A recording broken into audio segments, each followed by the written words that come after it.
algum lugar, se a pessoa não me dá tema, eu fico à vontade, eu oro e vejo aquilo que Deus quer. Quando me dão um tema, o que eu penso quando me dão um tema? Eu penso que quando eu sou chamado com um tema estabelecido, significa que quem está planejando fazer, ou planejou esse encontro, ou culto, seja o que for, ele tem alguma coisa na mente. Não só ele, mas a equipe que está com ele, tem alguma coisa na mente, quer produzir alguma coisa na vida dos ouvintes, das pessoas que vão participar. Eu imagino que as pessoas que são convidadas para um evento como esse, também sabem qual é o tema do nosso... Vocês sabem qual é o tema?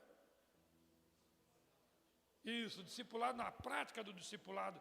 Então, quando vocês vêm para cá, vocês vêm pensando sobre o assunto. Eu imagino que tem gente aqui, assim, interessada, eu quero saber como que a gente faz, como começa, qual é o desenvolvimento, mas imagino que talvez tenha gente aqui até curiosa. Quero ver se, como diz os mineiros, quero ver esse trem aí, se esse trem é bom mesmo. Eu quero ver, não importa se você veio aqui com o objetivo estabelecido no coração de aprender ou se você está curioso. Eu só vou afirmar algo para os irmãos aqui. Eu entendo e creio, como já foi orado aqui, é o Espírito Santo que nos trouxe aqui e Ele tem algo para ministrar na nossa vida. Ele tem algo para a sua vida, para a minha vida. Ele quer produzir em nós algumas mudanças significativas que possam produzir na vida de outras pessoas a bênção de Deus. Pode dizer amém para isso? Dá um glória a Deus, irmão. Eu estou numa Assembleia de Deus, eu estou à vontade. Na minha igreja é assim também. Bem, só para eu terminar de falar um pouquinho de mim, além de eu ter feito parte da Missão Novas Tribos, hoje eu faço parte da APEC. Eu estava conversando com o pastor Cidinho, né? Aprendi. Então, o pastor Cidinho também conheceu a APEC. Eu faço parte da diretoria nacional da APEC também. Irmãos, antes de eu falar do tema que a gente vai desenvolver durante o dia, até a tarde, sobre a prática do discipulado, ou discipulado na prática, eu espero que realmente essa manhã e esse dia seja dirigido totalmente pelo Espírito Santo e Ele nos conduza, nos ajude a alcançar os objetivos aqui estabelecidos. Então, a minha oração é exatamente essa. Então, antes de eu falar do tema, sobre o discipulado na prática, nós precisamos pensar um pouquinho sobre o discipulado, o ser discípulo, o fazer discípulo. Nós precisamos pensar um pouquinho nesse tema. E eu quero tratar no início aqui nessa manhã sobre esse tema. Eu queria convidar os irmãos a abrirem suas Bíblias no texto, eu vou dizer, o mais clássico de todos que a gente vai fazer aqui, é Mateus capítulo 28, a grande comissão. Se a água chegar para mim, eu agradeço, porque minha garganta vai secando assim, uma rapidez grande. Mateus capítulo 28, eu vou ler uma vez o versículo 19, e depois eu quero a ajuda dos irmãos para nós lermos juntos o verso 19. Eu estou lendo na NVI, eu não sei qual. Aí você coloca a versão aqui, irmão, eu leio junto com a versão que todo mundo tiver. Primeiro os irmãos, pronto, NVI. Os irmãos acompanham a leitura que eu farei, depois nós vamos ler novamente juntos. Portanto, vão e façam discípulos de todas as nações, batizando-os em nome do Pai, do Filho e do Espírito Santo. Muito obrigado, minha irmã. Batizando-os em nome do Pai, do Filho e do Espírito Santo. Vamos ler juntos? Eu conto até 3, eu quero ouvir uma grande voz aqui lendo comigo. Vamos lá? 1, 2, 3 e... Portanto, vão e façam discípulos de todas as nações, batizando-os e do Espírito Santo. Meus irmãos, esse é o texto, talvez, não, com certeza, todos já leram, todos já ouviram alguma preleção, alguma coisa em cima desse texto. Todos sabem disso, que esse texto é um texto quando Jesus proferiu, já no final, antes de ele ser assunto aos céus. Todos sabem que lá em Atos capítulo 8, quando ele repetiu isso novamente, ele disse para todo mundo, estando lá no monte, lá na Galileia, quando ele foi assunto aos céus, e ele disse a mesma coisa: vão fazer discípulos em toda a Judéia, Samaria e até os confins da terra. Então nós nós sabemos qual é a ordem de Jesus. Nós sabemos qual é a ordem e o papel que Jesus nos dá a todos nós. Você sabe, eu sei, e eu não sei o que aconteceu. Aliás, até alguma coisa eu sei. Sou professor de história da igreja também. Eu sei, talvez você sabe também, o que aconteceu com a igreja. Por que a igreja deixou de fazer aquilo que é mais importante? Nós fazemos um monte de coisa na igreja, mas nós muitas vezes deixamos de falar de discípulos. E é por isso que eu quero falar com os irmãos sobre esse início aqui sobre discipulado. O original aqui, meus irmãos, denota para nós uma caminhada contínua. Não denota algo que eu faço, terminei uma tarefa que se foi concluída. O original aqui denota que nós vamos continuar fazendo discípulos. Nós começamos, fazemos e continuamos até que ele venha fazer discipulado. Às vezes nós ganhamos uma pessoa para Jesus e é como se a gente fizesse assim: agora você cuida da tua vida, porque agora eu já fiz o que tinha que fazer. Não, quando a gente ganha uma pessoa para Jesus, nós temos que pensar agora em discipulá-lo. Muitas vezes é que nem criança, né? Você já imaginou uma criança que nasce? Quando nasce, o pai e a mãe agora, desculpa usar a expressão, se vira, agora você cuida da sua vida. Não, o pai e a mãe precisam trabalhar, ensinar, dizer para aquela criança o que ela deve fazer e o que ela não deve fazer. Nós deixamos de fazer discipulado a partir da sua origem, a partir do momento. Então, o original é exatamente isso. Continue fazendo, é indo e fazendo discípulos do Senhor Jesus. Também nos leva a pensar que não é uma opção aqui para nós. Fazer discípulos, eu quero fazer. Não, eu não quero. Pastor, eu não quero fazer discípulos. Aqui não tem opção. Aqui não existe. Se alguém quiser fazer discípulos, vão e façam. Aqui não existe opção. Aqui é uma ordem.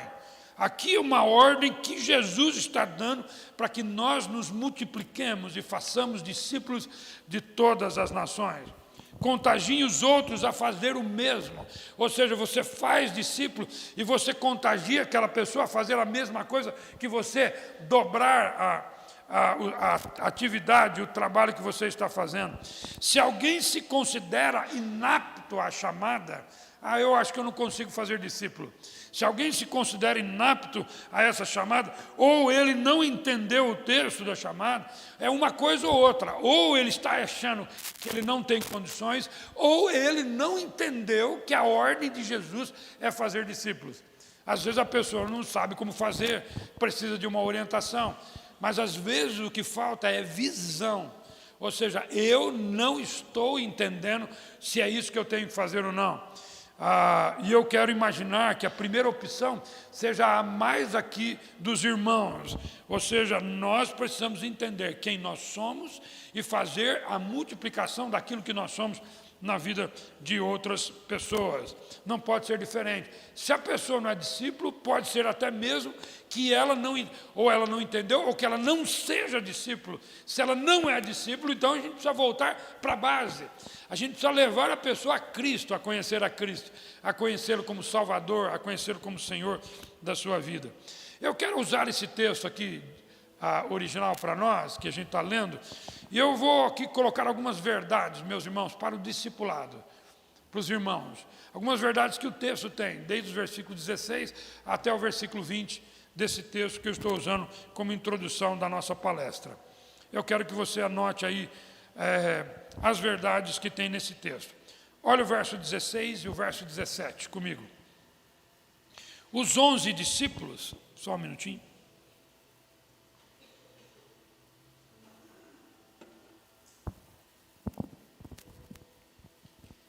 Os 11 discípulos foram para a Galileia, para o monte que Jesus lhes indicara.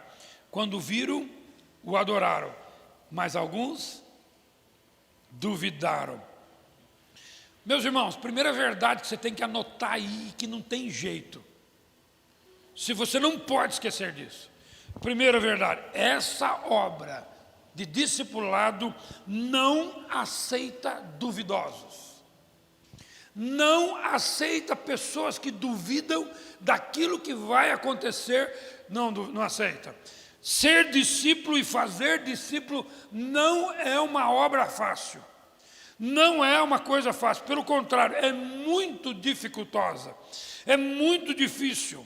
Muitas barreiras vão e continuam se levantando para as pessoas que pensam e se planejam em fazer discípulos na sua vida.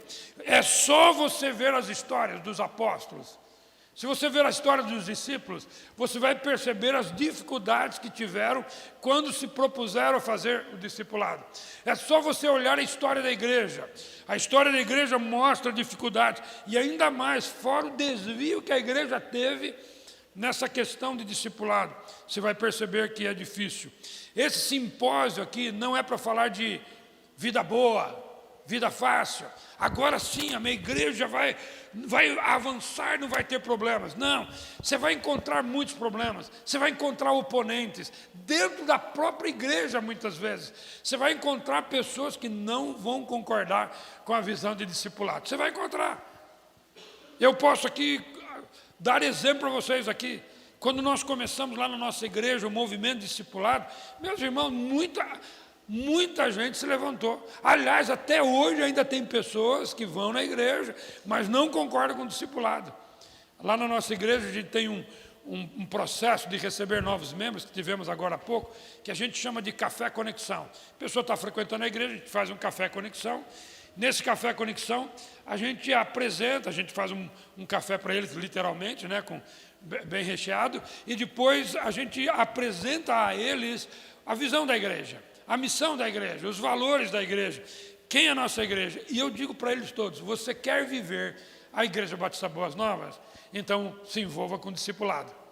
Senão você pode continuar frequentando a igreja, porém você não vai experimentar o que é viver a Igreja Batista Boas Novas. A Igreja Batista Boas Novas vive através do discipulado. Então a pessoa, mas tem pessoas que vão? Tem pessoas. Tem pessoas que se opõem? Tem pessoas que se opõem. Então não pense que vai ser algo fácil. Não pense que vai ser algo tranquilo. E você pode imaginar que duvidoso num desafio como esse, o que vai acontecer? Ele vai retroceder. Vai retroceder. Ele não vai conseguir avançar. Você tem certeza, você tem que ter certeza, primeiramente, que isso é de Deus. Se você não entender que é de Deus, você não vai levar em frente. Você tem que entender que fazer discípulos não é uma ideia de uma igreja ou outra, como nós temos aqui vários modelos de igreja. Não é. Discipulado é algo de Deus, está na Bíblia. É Deus quem deixou para nós. A questão é que nós deixamos de fazer discípulos. Nós paramos de fazer discípulos. Nós nos envolvemos com um monte de atividades e nós não nos envolvemos com o discipulado. Lá na nossa igreja aconteceu várias vezes, mas várias vezes, irmãos. E eu posso contar os exemplos e lembrar das pessoas que estão aqui na minha mente. Chegou um casal para mim, eles eram auxiliares do Ministério de Adolescentes. E ele ia muito para São Paulo, ela também trabalhava muito fora, e eles tinham chegado da Assembleia de Deus, chegaram na nossa igreja lá, e eles estavam bastante envolvidos, o marido se converteu na igreja, e ele se converteu bem no início, quando a gente estava começando o discipulado. E logo ele entrou no discipulado, aquele irmão ganhou uma visão muito grande do discipulado, estava fazendo. E aí e também estavam ajudando no coral da igreja, e também nos adolescentes, tinha um outro ministério, também cuidava também do processo de multiplicação do discipulado. E um deles chegou para mim e falou: pastor, eu estou com uma dificuldade. Ele falou: conta para mim, irmão.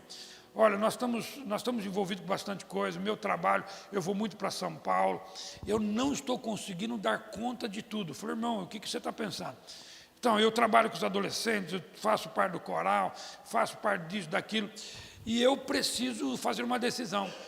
Eu não falei nada, eu falei: qual é a sua decisão? Ele falou assim: eu não vou deixar o discipulado, eu vou pensar em deixar um dos outros ministérios. Eu falei: beleza. Você não vai deixar o discipulado? É isso aí mesmo. Se você tiver foco no discipulado, fica tranquilo. Pode ter certeza que Deus não vai deixar nenhum dos outros ministérios que você ajuda ou que você participa vazio. Vai vir alguém, mas discipulado você não pode deixar. Eu estava fazendo uma reunião com a equipe de louvor da igreja lá, que é uma equipe grande, mais de 40 pessoas, a gente estava batendo um papo lá, falando, e eu falando para eles sobre a questão, e eu falo, meus irmãos, de discipulado toda vez. Eu falo em toda reunião. Pode ser reunião de qualquer ministério, eu vou falar de discipulado. Estava falando com aquele grupo sobre discipulado, e eu falei para eles assim, eu sei que talvez você não consiga entrar no programa que a igreja tem de discipulado, porque você tem muita atividade. Tinha um jovem daquela equipe, que ele veio falar comigo, pastor, eu trabalho de manhã, estudo à noite, trabalho até sábado, eu venho sábado à tarde para os ensaios do louvor, e depois eu fico aqui na reunião de jovens, e domingo eu estou aqui, pastor, eu não estou conseguindo entrar. Eu falei, meu, presta atenção, você tem que pensar em discipulado. Pensa em discipular alguém, mesmo no ambiente onde você está. Pensa em fazer discipulado. E ele entendeu a ideia, pode deixar comigo. Hoje ele discipula 2 adolescentes. Ele pega um adolescente numa hora de intervalo dele, e o outro adolescente ele pega uma outra hora de intervalo. Ele investe tempo, ele entendeu. Agora é fácil? Não é fácil. É muito complicado, é muita luta, muita dificuldade. Lá na igreja nós temos um momento que a gente chama de pré-discipulado. Ou seja, a pessoa que quer entrar no discipulado, ela precisa entender que não vai ser uma coisa fácil. Então nós fazemos o pré-discipulado. A pessoa chega para mim, pastor, eu quero entrar no discipulado. Vem gente pedindo para entrar. Ah, você quer entrar no discipulado? Beleza, deixa comigo. Então eu quero saber se você vai querer mesmo. Então eu coloco uma pessoa para acompanhar a vida daquela pessoa. Então eu coloco uma pessoa, ele vai fazer o pré-discipulado. O que é o pré-discipulado? Vai lá e pergunta para ele. Eu oriento essa pessoa para fazer o pré-discipulado. Vai lá e pergunta para ele, você lê a Bíblia todo dia? Você ora todo dia? Não é bem todo dia. Pasmem, eu não sei se é assim na Assembleia de Deus também, ou qualquer outra igreja que está aqui. Uma grande parte das pessoas que frequentam a igreja não leem a Bíblia todo dia. Elas deixam a Bíblia de lado. Eles pegam a Bíblia para ler quando vão na igreja aos domingos. A maioria é assim. Quando eu pergunto se você ora, não oram. Então a primeira coisa que você tem que fazer, você vai ler a Bíblia, então você vai acompanhar ele aqui, ó, ele vai ler a Bíblia. Aí uma vez por semana vocês batem um papo, cada 15 dias, você vai perguntar para aquela pessoa se ele está lendo, o que ele está lendo, compartilha comigo o que você está lendo e a pessoa vai compartilhar. E você começa a perceber se realmente ele quer. Porque envolve o quê? Envolve dedicação, envolve compromisso, envolve a pessoa ter uma visão da importância. Então ele vai percebendo, se ele está indo bem, opa, beleza, pode colocar ele no discipulado. Se ele não está indo bem, você fala, você precisa dar sinal que você quer ou não.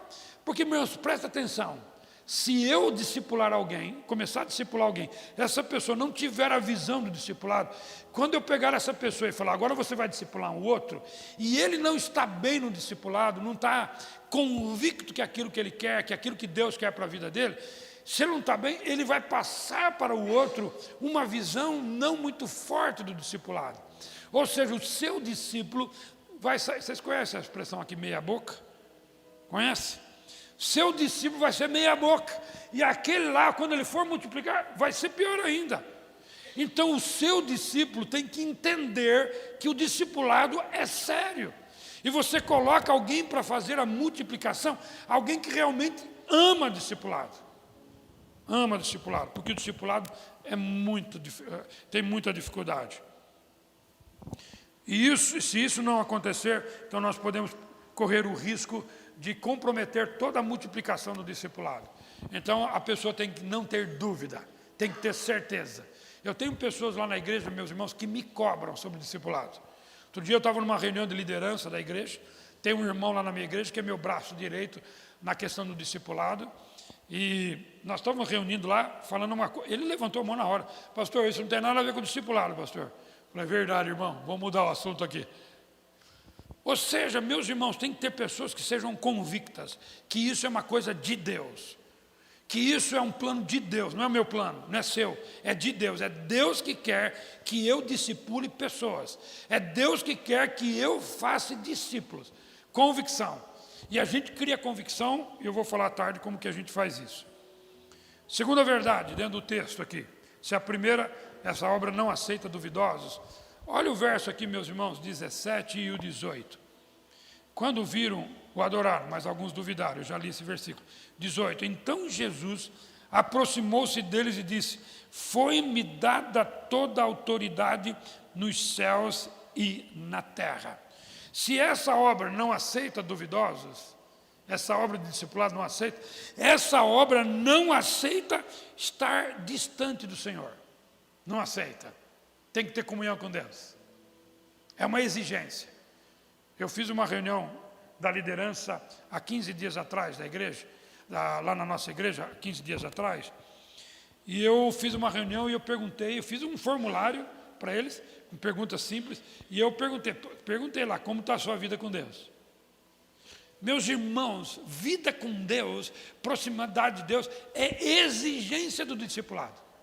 Não dá para ser e fazer discípulos se estiver distante. O texto sagrado aqui nos diz que Jesus aproximou-se de seus discípulos e foi falar com ele.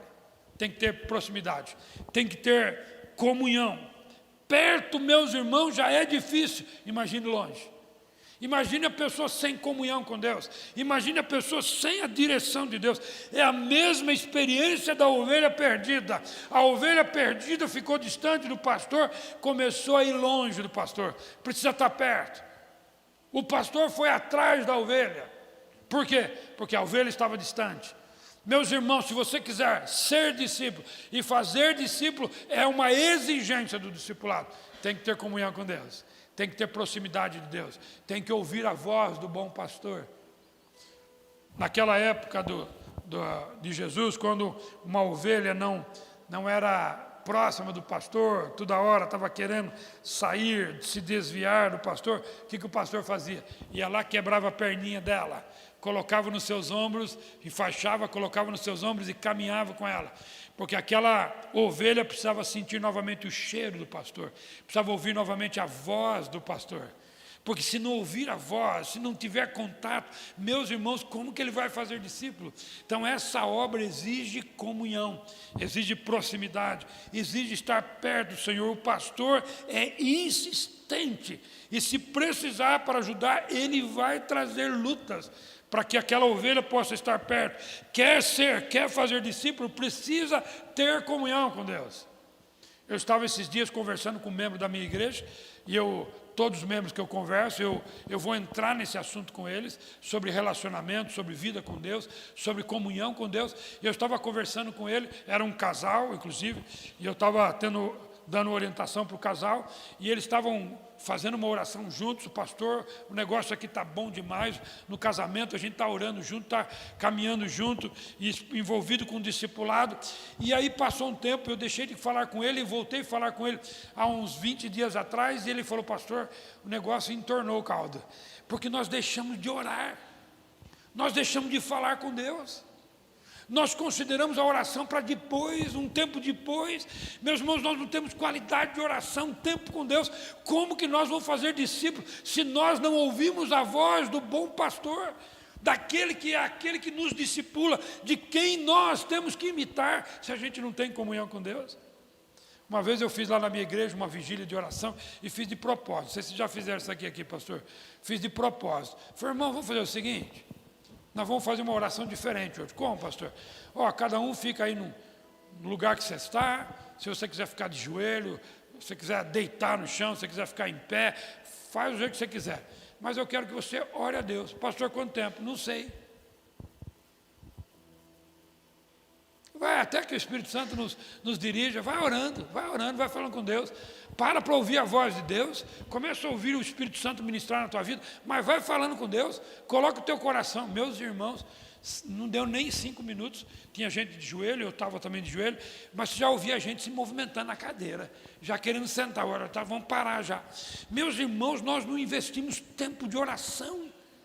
Nós não temos tempo de qualidade de oração, tempo com Deus. Como que nós queremos fazer discípulos se nós não temos proximidade daquele para o qual nós estamos querendo dizer para as pessoas imitarem, fazer a mesma coisa que ele faz?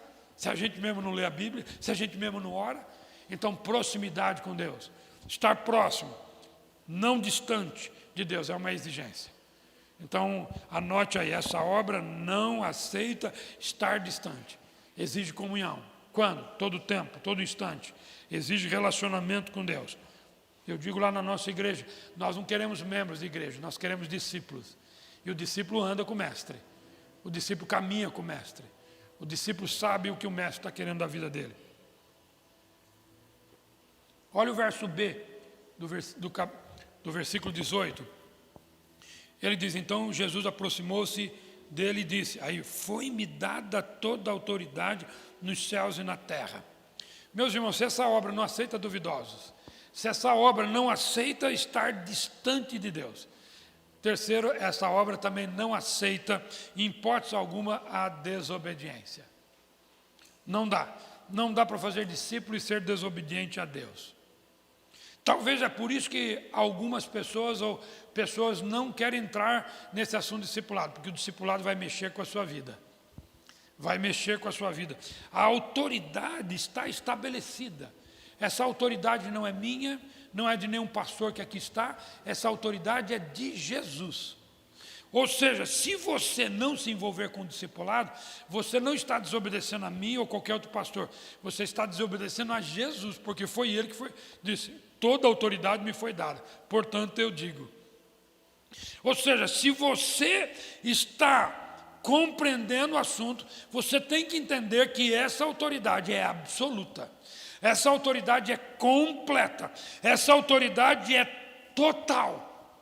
Não existe brecha para você duvidar dessa autoridade e tentar desobedecê-la. Não, hoje eu não vou fazer discípulo.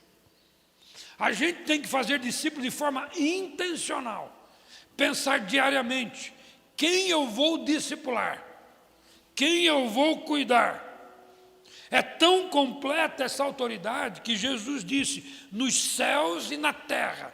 A autoridade de Jesus não é local, não é lá na igreja Batista Boas Novas ou aqui em Porto Ferreira, não é em outra cidade, outro país, é no mundo inteiro, céus e terra. Essa é a autoridade de Jesus, não importa. Ou seja, eu não sei aonde que nós tivemos a coragem de desobedecer a sua autoridade, mas tivemos. A igreja parou de fazer discípulos. A igreja passou a fazer frequentadores de igreja. A igreja passou a fazer membros de igreja religiosos e não discípulos. Existe uma diferença de ser religioso, frequentador de igreja e discípulo de Jesus. Meus irmãos, quando nós somos discípulos, é diferente. Eu não vou na igreja porque lá tem alguém que prega bem, que ministra bem o louvor. Eu vou na igreja porque eu sou um discípulo de Jesus. E eu quero ter força para fazer discípulo do Senhor Jesus. É ser discípulo do Senhor. É diferente. Eu não sei aonde nós tivemos a coragem de desobedecer a ordem do Senhor. Nós paramos de fazer discípulos. Eu não sei se eu perguntar aqui, você não precisa levantar a mão, mas quantos discípulos você já fez? Quantas pessoas você parou? Pastor, esse aqui eu discipulei. Eu ganhei para Jesus e eu cuidei da vida dele e eu discipulei a vida dele. Eu tenho um casal que eu e minha esposa discipulamos lá na nossa igreja. Hoje ele é um dos líderes junto no discipulado, né? E quando nós fomos discipulá-lo, meus irmãos, aquele casal estava em frangalhos. Eu nem sabia. Ele frequentava a igreja há muito tempo. Ele foi batizado na igreja, teve um tempo que ele se desviou, voltou para a igreja. Estava lá há muito tempo, muito ativo na igreja. Meus irmãos, quando nós fomos conversar com eles, o casamento em frangalhos, o casamento pronto para se destituir. E eu e minha esposa começamos a discipular. Nós fazíamos juntos e tinha dia que eu só sentava com ele, minha esposa pegava a esposa dele e ia para outro lugar, dentro da nossa casa mesmo, e começamos a discipular.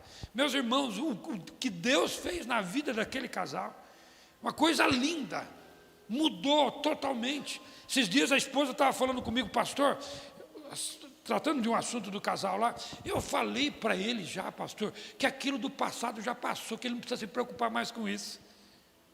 Ou seja, meus irmãos, uma cura divina através do discipulado. Hoje eles comandam um grupo de discipulado na igreja de novos convertidos. Que coisa linda que ele tem feito lá na igreja. Por quê? Porque entendeu a vida com Deus, entendeu o propósito com Deus, entendeu o que é vida com Deus.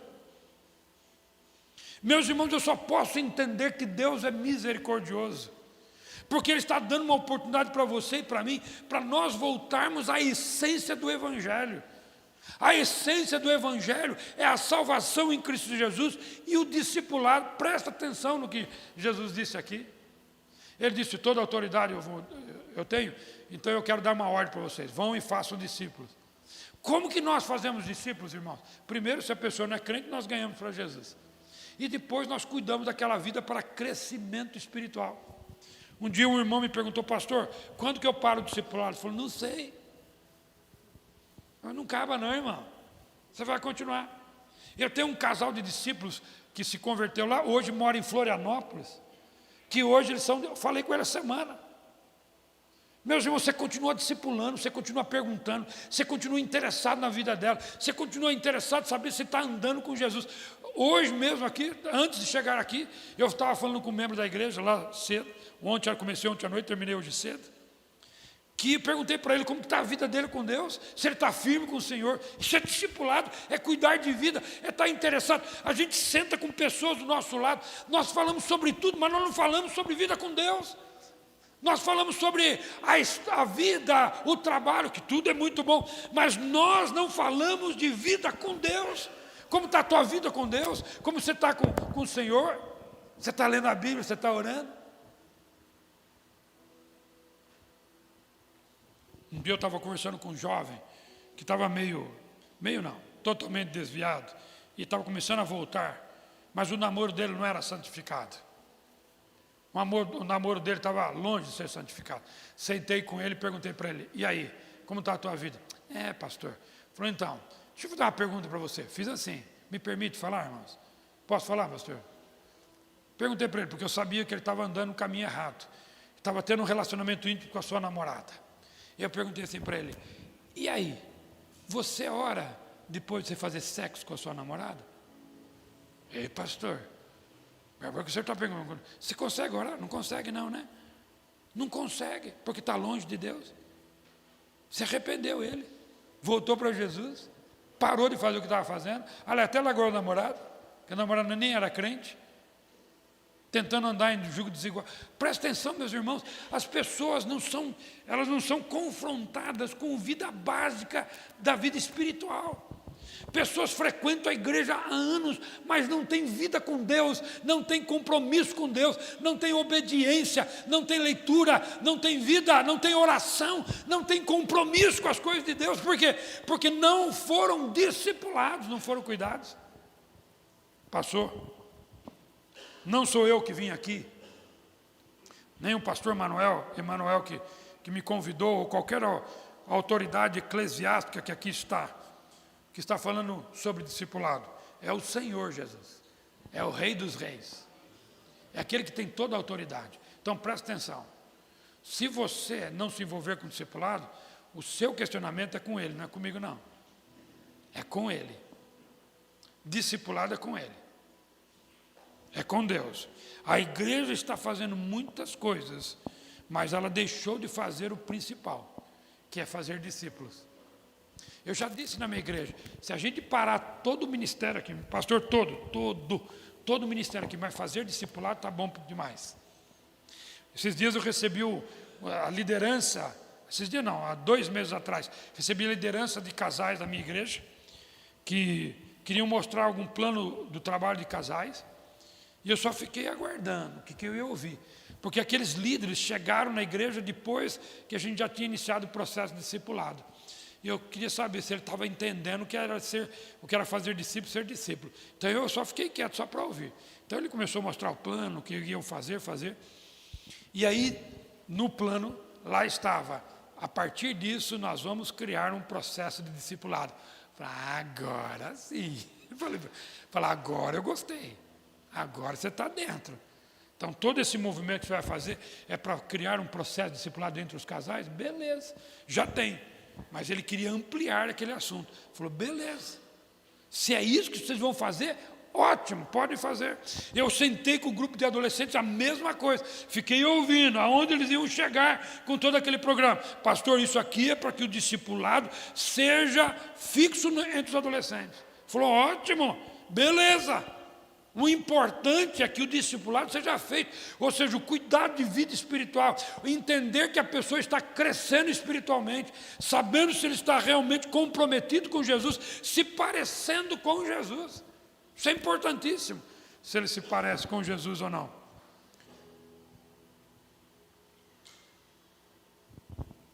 Cliquei no botão aqui, sumiu.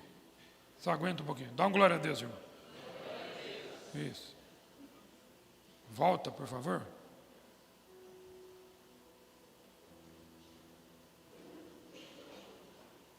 Tá tudo bem aí, irmãos?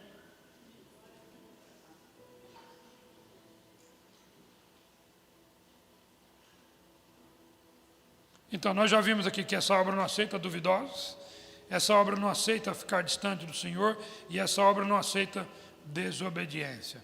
Verso 19 e 20, a quarta verdade nessa introdução que a gente está fazendo aqui hoje. Quarta verdade, acompanha comigo.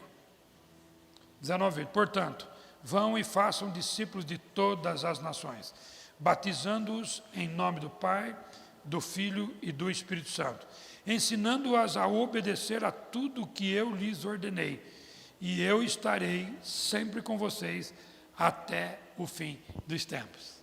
Pode dizer amém para isso? Ó, presta atenção aqui, meus irmãos. Eu quero dar a última verdade desse texto aqui para vocês.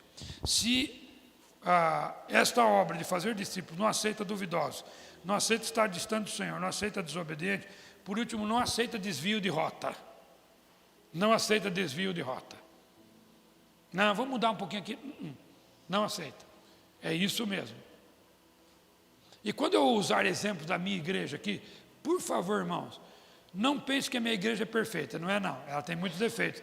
A partir desse pastor aqui, eu sou manco literalmente, eu tenho um problema na perna. Dá uma glória a Deus, irmão. Eu tenho um benefício por ser manco, irmão. A Bíblia diz que bem-aventurados os mancos, porque deles é o reino dos céus. Só mudei uma letrinha ali, qual é o problema? Não foi assim que Jacó não foi abençoado, que foi tocado na coxa? Não, eu também. Brincadeira, é bem-aventurado os mansos, tá? Anote aí. Meus irmãos, essa obra não aceita desvio de rota. A gente tem que estar focado. Vão aparecer para vocês muitas propostas boas, muitas coisas boas que podem ser feitas dentro da igreja. Mas presta atenção, quando você perceber que alguma coisa vai ser feita e vai ter a força do discipulado, isso aqui é muito bom, mas nós não vamos fazer. Pastor, você já fez isso? Muitas vezes. Pessoas vêm apresentar coisas para mim, vão fazer isso. Que legal, mas não dá. Por quê? Porque isso aqui vai ter a força do discipulado. Numa grande viagem que você faz, quando você faz, você pode ter muitas rotas que vão chegar no mesmo lugar. Talvez algumas rotas são mais longas do que outras, mas chega. Mas o que é importante é chegar no lugar que você quer. Porém, há certas rotas que tiram você totalmente do foco. E se você não tiver a coragem de voltar e dizer, é por aqui que eu vou, você vai longe, e você vai deixar de fazer aquilo que é o essencial de uma igreja fazer, que é fazer discípulos. Rota é importante. Ser e fazer discípulos, esse é um privilégio que Deus deixou para a igreja. E essa é a rota que Deus deixou para mim e para você. Desviar dela jamais. A questão é, para alguém ser discípulo, ele precisa de alguém que é discípulo que o discipule. Prestou atenção? A questão é que para alguém ser discípulo, ele precisa de alguém que é discípulo para levá-lo a ser discípulo. O apóstolo Paulo, quando escreveu para Timóteo, ele disse para Timóteo, lá em 2 Timóteo, ele disse, Timóteo, aquilo que você recebeu de mim, transmite a homens que sejam idôneos, para que transmite a outros também. Ou seja, meus irmãos, há uma roda do discipulado. A roda do discipulado, você se torna discípulo, e você vai e faz discípulo. Essa rota precisa continuar acontecendo. Ou seja, você é discípulo. A primeira pergunta que eu faço aqui para você é discípulo de Jesus? Vou perguntar de novo, tá bom? Você é discípulo de Jesus? Não, eu preciso perguntar mais uma vez. Você é discípulo de Jesus? Então deixa eu dizer uma coisa para você. Vamos pensar um pouquinho sobre Mas pastor, o que é ser discípulo de Jesus? Então eu queria que você aqui anotasse na sua mente, no seu coração, quais são as características de Jesus que eu preciso imitar. Quer pensar comigo algumas aqui? Alguém quer dar uma aqui para mim? O caráter é uma coisa extremamente abrangente, né, irmã? A gente pode até destrinchar o caráter de Jesus aqui. Mais alguém aqui? Obediência. Mais alguém? Oi? Não ouvi. Vida de oração. Mais alguém? Oi? Fidelidade. Mais alguém? Amor. Mais alguém? Oi? Verdade. Mais alguém? Olha quanta coisa a gente pode falar. Nós podemos pegar o fruto do Espírito Santo. Amor, alegria, paz, longanimidade, benignidade, bondade, fidelidade, mansidão, domínio próprio. Pega essas 9, só essas 9. Se é uma tarefa que eu dou para muita gente que quer entrar no discipulado, é isso. Eu quero que você estude o fruto do Espírito Santo. E eu quero que você me diga qual parte do fruto do Espírito Santo você está conseguindo cumprir. Ou, pelo menos, crescer nele. Que você pensa nele. Meus irmãos, quando nós não pensamos nisso, quais são as características que Jesus tem que eu preciso desenvolver, permitir que o Espírito Santo desenvolva na minha vida? Meus irmãos, como que eu vou ser discípulo? Se eu nem reflito. Meus irmãos, eu encontro maridos e esposas, eu sou conselheiro de casais há 30 anos, eu e minha esposa, nós aconselhamos casais. Tem marido que pensa o seguinte: não, minha esposa já sabe como eu era antes de casar, ela tem que aguentar. Meu marido já sabe como que eu era, então ele tem que aguentar. O que tem que aguentar? Tem gente que coloca um padrão dentro da vida. Desculpa, vou usar, é um provérbio que a gente tem. Pau que nasce torto, cresce torto e morre torto. Não, meu querido. Discipulado é diferente. Pau que nasce torto, Jesus conserta e ele cresce para a glória de Deus. Ou seja, se não houver mudança na sua vida, o que vai acontecer? Se Jesus não transforma a sua vida, de você se tornar uma pessoa parecida com Jesus, precisa haver uma mudança aí. A rota não pode mudar. Ou seja, o discipulado é nos tornarmos parecidos com Jesus. Então você, maridão, que é durão, fala duro, lá na tua casa, você pode se tornar um homem doce. Você, mulher, que fica aí berrando lá dentro de casa com os filhos, você pode se tornar uma mulher doce. Porque o discipulado transforma. Um dia eu estava conversando com uma jovem, isso faz uns 6 anos. Uns 5, 6 anos atrás, ela tinha entrado no discipulado. E eu, de vez em quando, eu faço isso na igreja. De vez em quando, não, de vez sempre. Eu encontro alguém que eu sei que ele está no discipulado, eu pergunto: e aí, como que está o trem lá? Trem é o mineiro, eu vivi muito em Minas, eu uso isso. Como que está o trem do discipulado? Pastor, está uma benção. E eu perguntei para essa jovem: por que você disse que está uma benção? Pastor, tem feito muita diferença na minha vida. Eu falei: mas como assim tem feito diferença na minha vida? Deus tem mudado minha vida. Mas como que você me prova que Deus tem mudado a sua vida? Eu falei: eu não provo. Eu falei: mas como que você não prova? Eu falei: não, quem prova são as pessoas que convivem comigo. E ela disse isso para mim. Ela disse: ela vivia com a avó que criava ela. A minha avó me disse que eu tenho mudado de vida. O meu namorado, hoje ela já é casada, o meu namorado disse: eu tenho mudado, isso tem mudado de vida. Ou seja, as pessoas ao seu redor começam a perceber: epa, tem gente nova aqui em casa, tem gente nova no meu trabalho, tem gente nova no volante do carro. Ou seja, mudanças estão acontecendo. Sabe quando você abre a janela do seu carro e você quer dizer: abençoado de Deus. Você está entendendo? Quando você começa a mudar a sua vida. Tem um casal lá na nossa igreja, que a pessoa começou a frequentar a igreja, ela é neta de uma pessoa muito antiga da igreja. E ela começou a frequentar a igreja, presta atenção no que aconteceu. E ela creu em Jesus como Salvador, e ela começou a fazer a aula que eu preparo as pessoas para batismo. E eu não sabia que ela morava com o namorado dela. Não sabia, ela não tinha entrado, ela estava começando a entrar no discipulado. Aliás, ela nem tinha entrado ainda. Estava começando. E aí, ela veio falar para mim, porque a avó dela falou: você já falou que você mora com o seu namorado? Eu falei: não falei ainda. Foi falar comigo. Falei: irmã, a gente precisa resolver esse trem. Falou: pastor, pode deixar, eu vou resolver. Ela casou na quinta-feira, no domingo ela foi batizada. Mas presta atenção, aquela irmã começou a ter mudanças na vida dela tão grande, que o marido dela, que não era crente, falou assim para mim, depois ele contou para mim. Falou, pastor, eu comecei a ver tanta mudança na vida dela, que eu falei, eu preciso saber o que é esse negócio. E ele veio na igreja. Veio na igreja, eu dou um estudo, que eu vou falar à tarde sobre esse estudo. Eu dei um estudo, ele se converteu, e ele se tornou, ela e a esposa, discipuladores. Foram discipulados, se tornaram discipuladores. Meus irmãos, as pessoas começam a ver diferença. Deixa eu dizer uma coisa, se as pessoas da sua casa não vê diferença na sua vida, alguma coisa está de errado. Alguma coisa está de errado. Que tipo de discípulo você é na sua casa? Aliás, o discipulado, se alguém me perguntar, pastor, aonde começa o discipulado? Começa em casa. Tem que haver diferença lá em casa. Uma ilustração. Talvez alguns pastores já ouviram essa ilustração.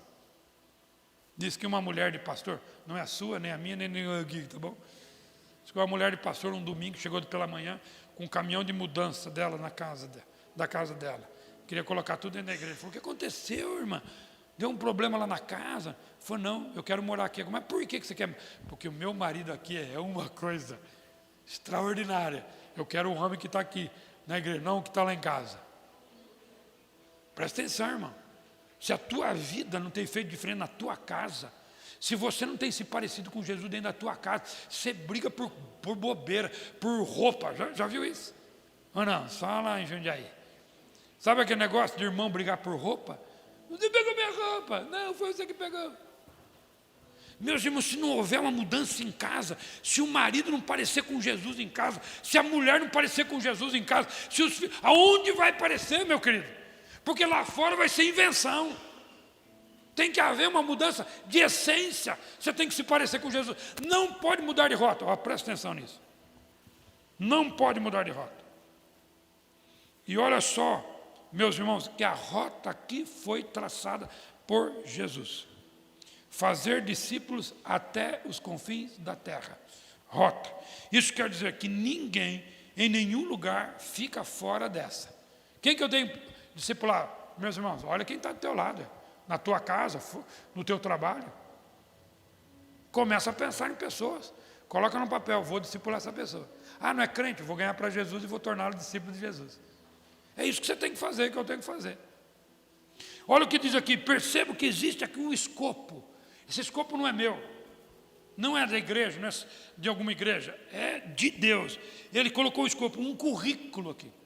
Ele colocou um conteúdo a ser ministrado, e o texto é claro, nós aqui mudamos a rota, de novo, nós devemos batizar a pessoa e ensinar todas as coisas que Jesus tem nos ensinado. Ou seja, é Bíblia. Normalmente, quando eu vou falar em discipulado em alguma igreja, as pessoas me perguntam, pastor, qual é o seu currículo? O que você dá? Eu vou falar isso à tarde, hoje à tarde, mas qual é o seu currículo? O meu currículo é Bíblia, irmão. Você quer discipular alguém? Estude a Bíblia com ela. Comece a falar da palavra de Deus. Comece a ensinar a Bíblia. Comece a falar, se ela não é crente, apresente Jesus. Se ela já é crente, comece a falar como que um cristão deve viver. Está na Bíblia. É Bíblia, irmão. É Bíblia. É Bíblia.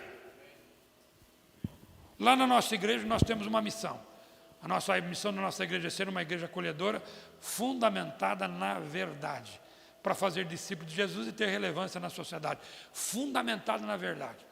Se tem uma coisa, e isso pelo menos na minha igreja tem, se tem uma coisa que nenhum membro frequentador da IBBN pode reclamar, é sobre Bíblia. Lá vai ter oportunidade de estudar a Bíblia muitas vezes.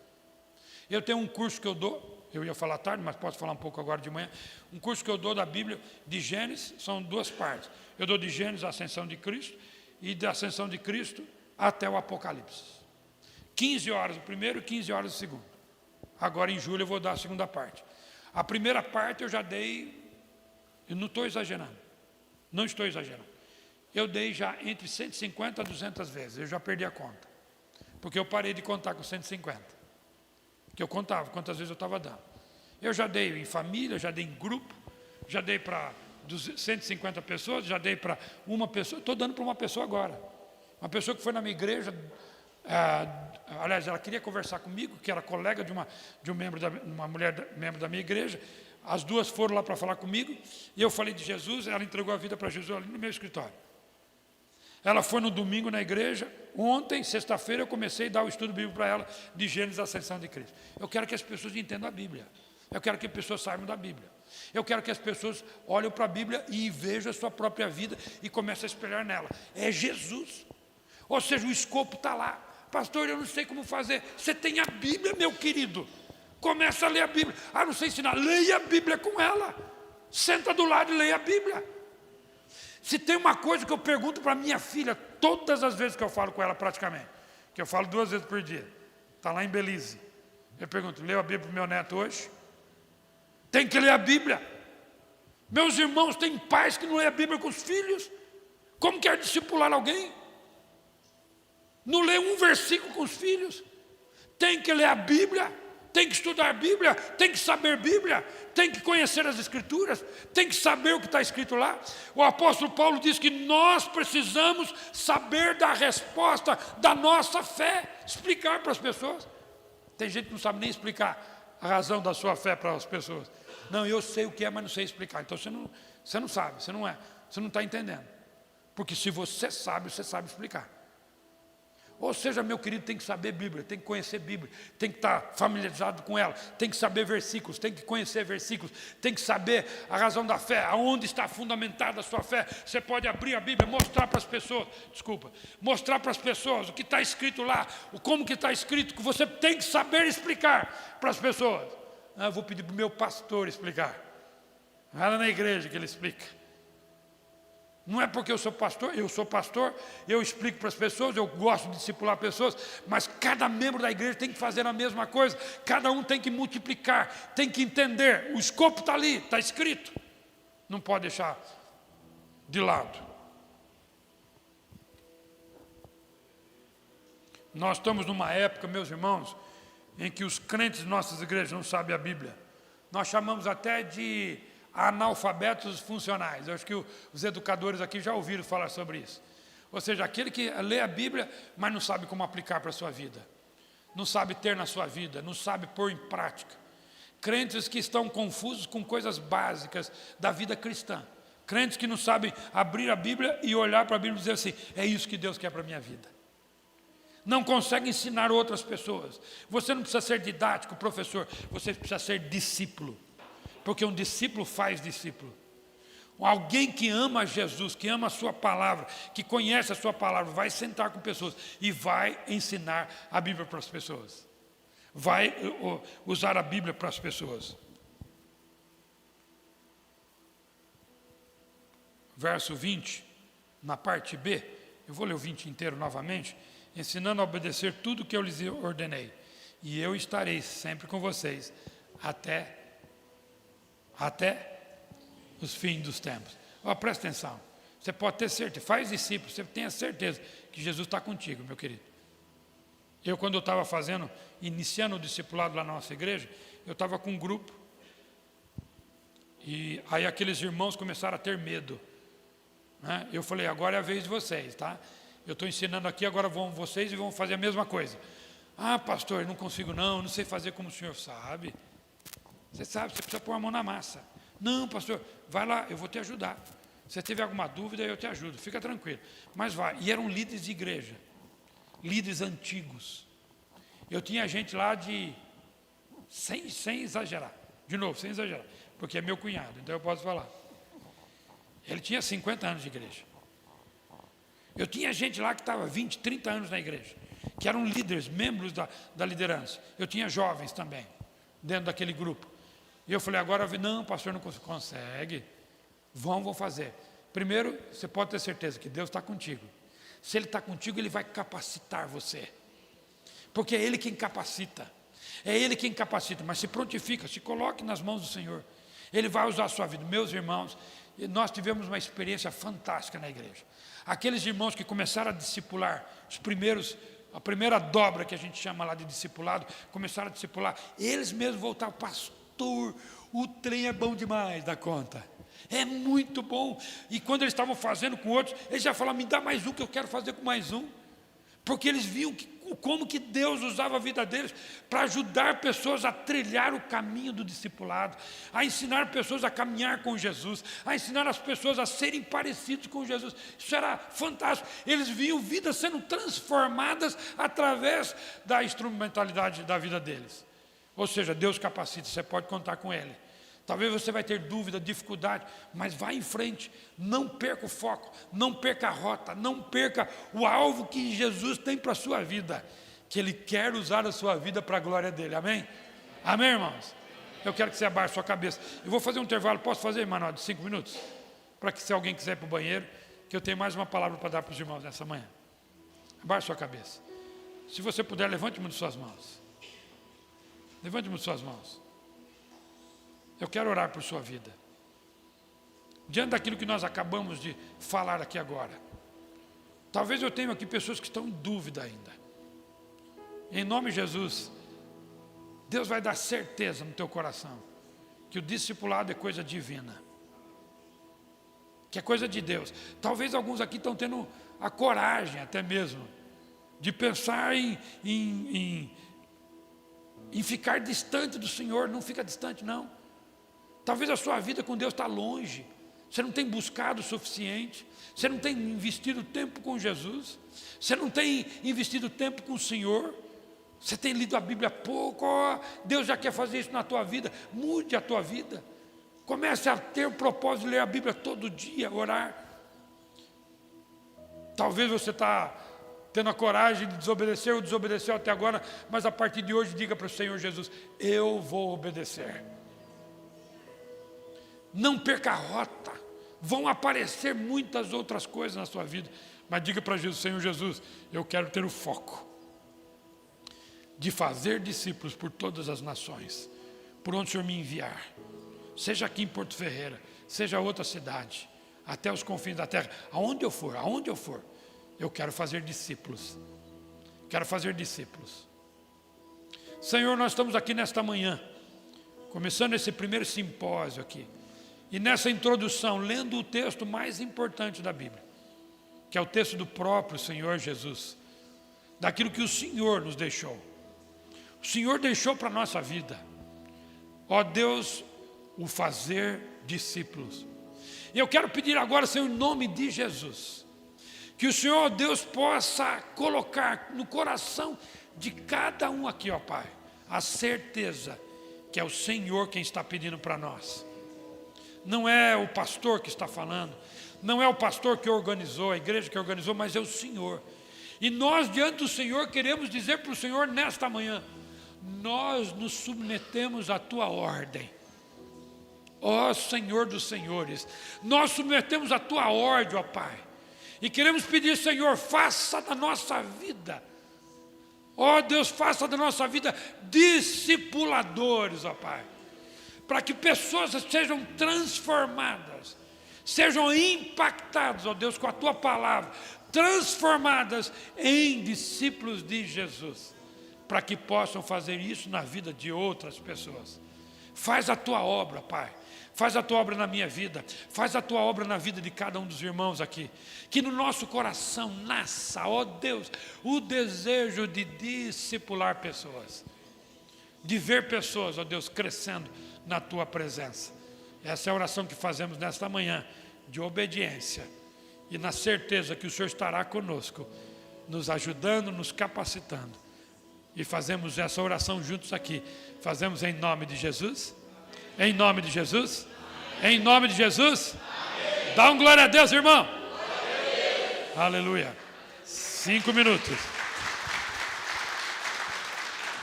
Glória a Deus. São 10h46. Então, exatamente às 10h51, nós voltamos aqui.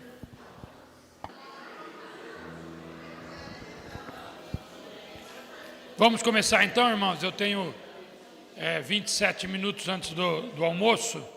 Então eu só quero compartilhar mais um pensamento aqui com os irmãos. Pode pegar sua bolachinha, o seu suco, o seu café. Só quando for dar glória a Deus, põe a mão na frente, que é feio falar de boca cheia.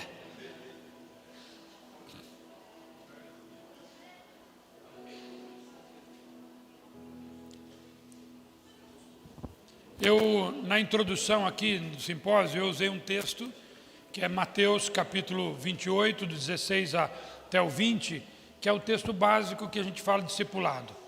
Eu quero usar um outro texto agora com os irmãos, nesses 25 minutos que eu tenho aqui junto com os irmãos, 35 minutos que eu tenho com os irmãos, um texto que para mim também é impressionante. Eu estou aqui antes de eu falar do texto, eu estou aqui antes diante de líderes de igrejas. Eu estou diante de pessoas que eu posso considerar aqui as pessoas que são influentes em suas igrejas. Ou seja, veio uma mensagem do céu agora. Então eu estou diante de pessoas que são influentes. E eu preciso aqui continuar perguntando para cada um de vocês, já que vocês são pessoas influentes, o que você quer na sua igreja? Ou o que você quer da sua igreja? Ou o que você quer fazer na sua igreja? Você precisa pensar, porque ao final de tudo isso, você precisa tomar uma decisão. O que você vai fazer na sua igreja com tudo que você vai ouvir, biblicamente, algumas coisas na prática também. E será que você vai realmente querer vida de discípulo? Porque eu quero falar agora, nessa final da manhã, que discipulado é um estilo de vida. Discipulado é um estilo de vida. Ser discípulo é um estilo de vida. Só da gente pensar em estilo de vida, a gente já tem que começar a pensar. O que é um estilo de vida? É quando eu faço uma coisa, quando eu repito o que eu faço, porque faz parte da minha vida. Cultura. O discipulado é uma cultura cristã. E cultura a gente sabe o que é aqui, não é? Apesar de a gente estar no mesmo país, nós temos pessoas de regiões diferentes. Eu acabei de conhecer o irmão do Ceará. Glória a Deus, minha esposa é do Ceará também, glória a Deus. Do Ceará vem gente boa, muito jóia. Seu irmão deve ser a mesma coisa. Mas a gente, só você ir para as regiões diferentes, você percebe que tem maneiras diferentes de agir. Tem termos, né? Tem linguajar diferente, que você não vê numa região, você vê em outra. E assim por diante. Então você tem que pensar que é uma mudança de cultura. É uma mudança de prática, é uma mudança de estilo de vida. Se você não pensar assim, você vai pensar que é um programa da igreja. Irmãos, quem que vai entrar no programa do discipulado? Não, não é isso. O discipulado não é um departamento da igreja. Irmãos, se alguém quiser discipulado, aqui é o departamento do discipulado. Não, não é. Discipulado não é departamento. Discipulado não é um ministério da igreja. Discipulado é um estilo de vida. É uma cultura na igreja.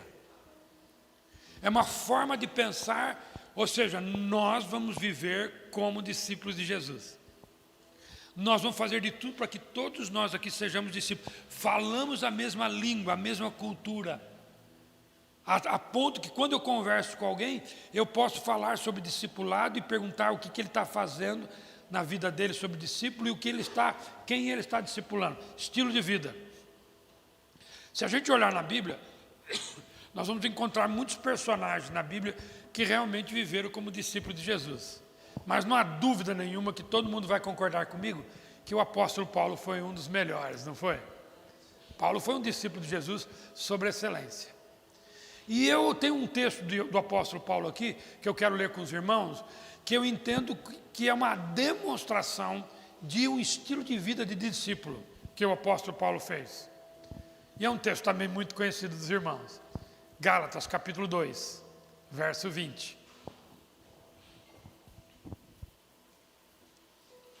Gálatas, capítulo 2, verso 20.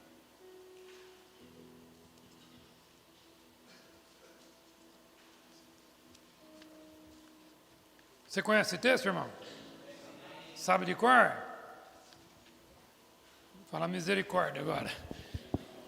Vamos ler juntos? Eu conto até 3, Gálatas 2:20, está aí no texto, na versão NVI. Vamos lá, 1, 2, 3 e... Fui crucificado... Vamos começar de novo? Queria ouvir o fui mais forte. Vamos lá, 1, 2, 3 e... Fui crucificado com Cristo. Assim já não sou eu quem vive, mas Cristo vive em mim. A vida que agora vivo no corpo, vivo-a pela fé no Filho de Deus, que me amou, se entregou por mim. Glória a Deus, né? Eu tenho várias versões desse texto aqui comigo, eu só quero que você preste atenção. A NVI nós acabamos de ler. Olha a revista e atualizada, olha como diz. Logo é como se fosse uma conclusão, né? Logo, já não sou eu quem vive, mas Cristo vive em mim. E esse viver que agora vivo na carne, vivo pela fé no Filho de Deus que me amou e a si mesmo se entregou por mim. Olha a versão na linguagem de hoje. Desculpa. Assim, já não sou eu quem vive, mas Cristo é quem vive em mim. E esta vida que vivo agora, eu vivo pela fé no Filho de Deus, que me amou e se deu a si mesmo por mim. Olha a versão King James, que é uma das versões muito importantes. Fui crucificado juntamente com Cristo, e desse modo já não sou eu quem vive, mas Cristo vive em mim. É essa nova vida que agora vivo no corpo. Vivo-a exclusivamente pela fé no Filho de Deus, que me amou e se sacrificou por mim. Agora, olha a versão que é chamada Mensagem Linguagem Contemporânea. Meu filho tem essa versão. De fato, fui crucificado com Cristo. Meu ego não ocupa mais, não ocupa mais o primeiro lugar. Pouco me importa parecer justo ou ter um bom conceito entre vocês.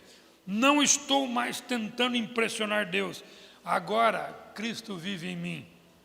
A vida que vivo não é minha, mas é vivida pela fé no Filho de Deus, que me amou e se entregou por mim.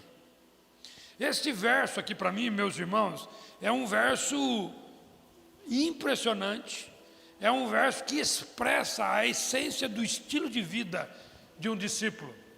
Quando Paulo escreveu, acho que os irmãos vão saber disso, Paulo escreveu para um grupo de igrejas que estava na Galácia. A Galácia, onde tinha aquelas cidades, Listra, Icônio, Derbe, mas também tinha a região da Panfilha, que estava no sul, perto da Panfilha. Se você sobe, saindo de Listra, Icônio, Derbe, você vai chegar a Antioquia da Pisídia. A Pisídia também era uma região da Galácia. Se você avança, quando Paulo fez a segunda viagem, se avança, você vai chegar na região Frígio-Gálata, entrando na região da Frígia. Ou seja, toda aquela região era enorme quando Paulo escreveu. E Paulo escreveu com o objetivo, meus irmãos, de mostrar para aqueles crentes algo essencial. O que estava acontecendo naquela igreja? Aquela igreja estava tendo um problema sério. Eles ouviram, na primeira viagem missionária, foram ganhos para Jesus. O apóstolo Paulo formou igrejas, estavam seguindo a Cristo, mas houve a presença de pessoas naquela igreja, que é conhecida como judaizantes, judeus que creram em Jesus, mas queriam voltar à prática da lei, ali dentro. Então, quando Paulo escreve a carta aos Gálatas, ele quer corrigir isso. E Paulo coloca na sua carta um centro da vida. Paulo coloca na carta a razão da vida de uma pessoa. Paulo coloca na carta a pessoa principal, o ícone, aonde nós temos que nos espelhar e olhar, é Cristo Jesus. Paulo quer mostrar isso para ele. Ou seja, Paulo diz o seguinte: não adianta você querer cumprir a lei se você não tiver Cristo na essência. Não adianta você querer fazer coisas dentro da igreja se Cristo não é a essência da sua vida. Nós estamos mais ou menos assim. As pessoas estão frequentando a igreja e ela considera o frequentar a igreja suficiente. Ela acha que ir para a igreja está tudo bem. Deixa eu dizer uma coisa para os irmãos. Eu fui professor de seminário por 17 anos. Coordenei o curso lá no seminário 13 anos consecutivos. Eu tive muitos alunos lá. Eu vou contar a experiência que eu tive com um aluno.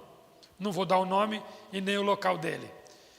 Mas esse irmão chegou lá. Ele era filho de pastor, não é meu filho, tá bom? mas ele era filho de pastor. Começou fazendo curso. A carta que eu tinha dele, de recomendação ao seminário, era muito bonita. Dirigente de louvor, dirigia ministérios do jovem. Aliás, ele tinha uma voz lindíssima. Muito. E um dia, eu estava ministrando na sala de aula sobre salvação. Estava dando uma matéria que se chama soteriologia, doutrina da salvação. Estava falando. A minha aula, aquela aula, era a última aula do dia. Então, ela começava às 11h15 e terminava 12h05. Saía de lá e ia para o almoço. Então, eu acabei de dar aula, fui para minha casa. Eu morava dentro do seminário. Como ele também morava, todos os alunos moravam dentro do seminário, ele também morava. Quando nós terminei de dar aula, fui para casa, estava lá. Minha esposa estava quase preparando para pôr o almoço na mesa. Tocou o interfone. Lá tem sistema de interfone interno, tocou o interfone. Era esse irmão. Ele falou assim, professor, lá era professor. Professor, preciso falar com o senhor. Eu falei, pode ser depois. Ele falou, não, tem que ser agora. Ele falou, mas não pode ser. Não, tem que ser agora. Eu falei, está brigando no dormitório, ele era solteiro. Vai pegar o irmão lá de jeito, é melhor que ele venha aqui antes que bata alguém lá. Porque no seminário dá uns trem também, meio ruim. Aí eu falei, então vem aqui agora. Ele pegou, eu tinha um escritório dentro da minha casa, ele entrou no meu escritório, ele sentou na minha frente e falou, não sou salvo. Eu falei, como? Não sou salvo. Mas como assim? Não sou. Meus irmãos, ele foi cristianizado. Foi dado a ele um modelo de crente. Um modelo de gente. Era dito para ele, você pode fazer isso, não pode fazer aquilo, porque você é crente. E eu vejo que muitas vezes as famílias tomam esse erro. O filho está lá em casa, pequeno, e ele desobedece lá, brigou lá na escola, quando ele chega com uma cartinha da professora, ele brigou. Meu filho, como que você faz um negócio desse? Você é crente, filho. Mas nós nem sabemos se o nosso filho se converteu ou não. Nós nem levamos ele a Cristo. Nós não sabemos se ele entregou a vida para Jesus. Ele ganhou uma forma cristã. Ele ganhou um meio de ir para a igreja. Ele sabe o que ele tem que fazer. Ele vai na escola dominical. Ele vai lá. Mas ele nunca teve um encontro com Jesus. Um dia, meu filho lá em casa. Aí eu ministrei para ele salvação naquela hora. E ele entregou a vida para Jesus. Naquela hora. Um dia o meu filho, pequeno, ele era pequenininho. E eu ensino a Bíblia para os meus filhos desde... Uma mãe uma vez perguntou para mim assim, pastor, quando que eu devo começar a ensinar a Bíblia para o meu filho? Eu falei para ela, ensina quando você souber que está grávida. Começa lá, porque é melhor errar pelo exagero do que pela falta. Porque pela falta é que todo mundo está errando. Ou seja, não, deixa mais grande, eu ensino mais grande. Quando for mais grande já era. Então eu sempre ensinei a Bíblia para meus filhos desde pequeno. E um dia, a minha outra filha, mas a do meio, pegou o meu filho, levou fora de casa, a gente morava no seminário, tinha um terreno no fundo, levou lá e Bíblia para ele, falando ele. E o Juninho, que é Juninho, o nome dele, Clésio Júnior, entrou em casa chorando. Pai, o que foi, filha? A Lili, que a Ana Elisa, a gente chama ela de Lili. A Lili disse que eu vou para o inferno. E logo depois a Ana Elisa entrou com a maior cara lavada em casa. Eu falei, filha, você não terminou de contar a história? Eu não. Ela era pequena, a Anelisa tinha 4 anos e o Juninho tinha... 5 anos, o Juninho tinha 3 anos. Falei, filho, vem para cá. Fui lá no lugar, apresentei o evangelho, entregou a vida dele para Jesus. Deixa eu dizer para você, você precisa saber se tem um encontro com Jesus. E Paulo queria isso para aquela igreja, que aquela igreja soubesse quem era Jesus e quem nós somos nele, o que nós devemos ser nele. E presta atenção nesse verso, presta atenção, guarda aí. Paulo faz declarações aqui, anote as declarações, as frases que o apóstolo Paulo faz, de declarações fundamentais para a vida de discipulado. A primeira, fui crucificado com Cristo. Você vai ver as declarações aí fácil no texto. Você vai conseguir gravar facilmente. Fui crucificado. Meus irmãos, Paulo, esse verso com uma declaração extremamente forte. Eu fui crucificado com Cristo. Uma frase que declara a sua união com Cristo. A sua unidade. Falar que está unido a Cristo no reino dele, como aqueles discípulos queriam, quero sentar à tua direita, à tua esquerda, olha só, tudo é tudo bom. Não, isso é fácil. Agora diga, eu fui crucificado com Cristo, como que é difícil. Pensa, está dizendo, eu fui crucificado. Meus irmãos, está falando de coisa fácil? Está falando só de tudo beleza? Não, está falando de sacrifício, de dificuldade. Quando ele diz, eu fui crucificado, Paulo está dizendo, essa frase é o grande segredo para o início do discipulado. É quando eu entendo que eu fui crucificado com Cristo, que eu estou morto com Ele. Aliás, o apóstolo Paulo, lá em Romanos capítulo 6, ele fala no mesmo pensamento. Lá ele fala o seguinte, lá em Romanos capítulo 6, considerem-se mortos para o pecado. Meus irmãos, como eu disse já anteriormente, é por isso que talvez algumas pessoas não querem o discipulado, porque o discipulado vai mexer com a tua vida. Você vai ter que mortificar partes da tua vida. Tem gente que cuida de pecado, tem gente que alisa pecado, tem gente que fica cuidando do pecado achando que está tudo bem. Uma hora vai passar, uma hora eu vou vencer. Não vence.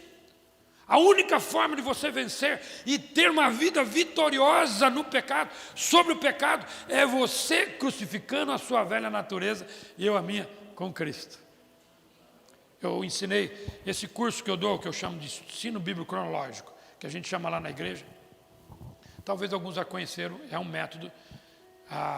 Eu fiz as minhas adaptações, mas eu já ensinei muitas vezes, e teve um homem que não era da minha igreja, estava fazendo a terceira vez. Na minha igreja teve gente que fez 15 vezes já o mesmo curso. Esse irmão estava fazendo a terceira vez. Meus irmãos, na terceira vez, Deus deu, posso usar a expressão? Deus deu no meio dele, mas quebrou ele no meio. Mas partiu ele. O homem chorava. Aí ele veio falar comigo. Ele veio confessar o pecado dele. Ele estava com 23 anos de casamento. Ele traiu a esposa dele 23 anos. Com mulheres que nem ele já lembrava mais. Frequentava a igreja. Uma outra igreja, mas frequentava a igreja. E ele veio confessando o pecado dele. Meus irmãos, presta atenção. E quando ele confessou o pecado, houve uma restauração. Eu fui no aniversário, eu acompanhei esse casal, só para resumir, fui no aniversário de 25 anos de casado. Isso fazem 4 anos, eu acompanho eles até hoje. Presta atenção, meus irmãos, tem que haver um encontro, um impacto, porque quando a gente começa a querer ser discípulo, ele vai começar a mexer com a tua vida, aquilo que está de errado, as suas manias erradas, os seus pecados, aquele pecado que você cuida, que você alisa, que você acha não tem problema, aquela mentirinha, aquele negócio que não faz muita diferença. É quando você tem um chefe e o chefe, se alguém ligar, você diga para ele que pessoa que eu não estou. Uma vez fizeram isso comigo. Meu chefe mandou dizer que ele não está. Eu estava lá, do lado. Como você fez isso? Da próxima vez você não pede para mentir. É aquela pessoa que usa muitas vezes de subterfúgio, faz muda para não ser penalizado por algum erro que cometeu. Acha que está tudo bem. É uma nota fiscal que poderia ter dado e não deu. É uma nota fiscal que poderia ter pedido e não pede. É fazer mudanças, achar que está tudo bem, que não tem problema nenhum. Está tudo certo aqui, não está certo, irmão. Quando a gente começa a ser discípulo e começa a mexer com as coisas da vida, é o seu tratamento, como eu disse anteriormente, o seu tratamento dentro da sua casa. Eu fui crucificado, eu estou morto. Sabe o que é morto para o pecado? É não ter reação. É quando o pecado lhe assedia, você fala, não estou nem aí. Sabe? Quando você não reage. Quando você não... Porque é isso que o diabo quer. Ele tenta a nossa vida para a gente reagir, para a gente olhar, para ele chamar a nossa atenção, para que ele possa nos levar aonde ele quer. Então, quando a Bíblia diz que nós morremos com Cristo, quer dizer que eu estou morto para aquilo que é errado, que Jesus não concorda. Está disposto? Porque ele vai mexer com a tua vida. Aquilo que está de errado na tua vida vai ser mexido. E não tem jeito. Se você quiser ser discípulo, ele vai cutucar. Eu não sei o que acontece também, talvez alguns pastores aqui já tenham vivido isso. Meus irmãos, eu tenho passado lá na igreja problemas assim mesmo, e o discipulado tem corrigido isso. Mas, meus irmãos, eu converso com homens, todo homem, todo pastor, todo homem que eu converso, só eu e ele. Uma das perguntas que eu vou fazer, pastor, você mexe com pornografia? o senhor já fica vermelho na hora.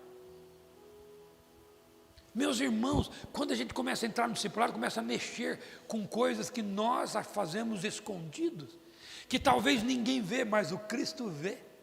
Por isso eu estou morto, eu estou crucificado.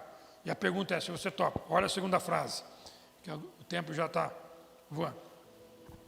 Olha só aqui a segunda frase. Já não sou eu quem vive, mas Cristo vive em mim. Meus irmãos, essa frase mostra a verdade que para muitos é estranha, não conseguem entender o que isso acontece. Primeiro nós temos que morrer, ser crucificado. Além de ser crucificado, viver a vida de Cristo, ou melhor, viver a vida através de mim. Presta atenção, eu morro para mim, agora eu não vivo mais a minha vida. Agora a vida que eu vou ver não é mais minha. Não é mais o meu gosto, não são mais os meus planos, não são mais o que eu quero fazer, mas é o que Ele quer fazer. É mais ou menos você, em vez de escrever o plano e pedir a assinatura de Deus, é você entregar um papel em branco para Deus e escrever embaixo: Senhor, coloca aquilo que o Senhor quer aqui para a minha vida. Ou seja, é a vida de Cristo na sua vida. Não é mais a sua personalidade, é a personalidade de Cristo em nós. É ou não é diferente? Fui crucificado com Cristo, eu já não sou eu quem vive, mas é Cristo que vive em mim. Um comentarista desse texto que eu estava lendo, Henry, o nome dele, Matthew Henry, ele disse o seguinte: isso é estranho. Ele vive no exercício da graça. Ele tem o consolo e o êxito da graça, e no entanto, a graça não é dele, mas de algum outro. Os crentes se veem vivendo num estado de total dependência. Ele está crucificado com Cristo, mas ao mesmo tempo Cristo vive nele. Ou seja, eu estou morto, mas ao mesmo tempo, quando eu vivo, porque eu estou morto, não vivo eu. Quem vive é Cristo. O irmão está entendendo? Sua vida foi, acabou. Mas como assim? Acabou, irmão. Acabou. Quais são os seus planos? Acabou. Eu colocar minha vida, Senhor, está aí, o Senhor faz o que o Senhor quiser na minha vida. Como o Senhor quiser, como que o Senhor quer? Estou aqui. Isso é discipulado. Isso é ser discípulo. Você está disposto a fazer mudanças na sua vida? Você está disposto a haver mudanças, deixa eu dizer, radicais. É aquela radical, onde a sua vida vai mudar de forma estrutural, de essência. Porque a sua vida não vai ser mais sua, é a de Cristo. Se é de Cristo, é radical, irmãos. Cristo não tem meio termo. Não é mais ou menos, ou é ou não é. Não vai ficar aqui, será que... Não, é ou não é.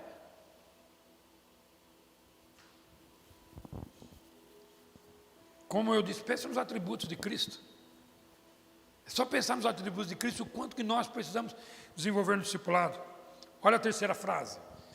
A vida que agora vivo no corpo. Presta atenção nessa frase, irmãos. Essa frase...